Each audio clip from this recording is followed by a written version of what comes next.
বন্ধুরা দেখো, রাইস কুকারে প্রায় সবজি রান্না হয়েই গেছে, সিদ্ধ হয়ে গেছে। এখন শুধু নামিয়ে নেব, তারপরে গরম গরম সার্ভ করব ভাতের সঙ্গে।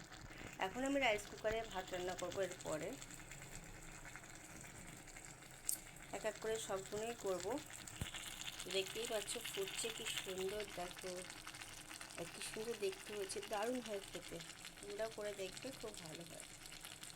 অনেকে ভাবে রাইস কুকারে হয়তো রান্না ভালো হয় না, কিন্তু আমি বলছি খুব সুন্দর হয়। আমি রেগুলার রান্না করি, আমি জানি যে খুব ভালো হয়।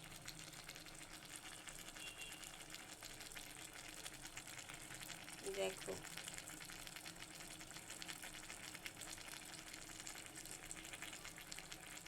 তো বন্ধুরা বাই, আবার পরে নাড়া নিয়ে চলে আসবো, ঠিক আছে।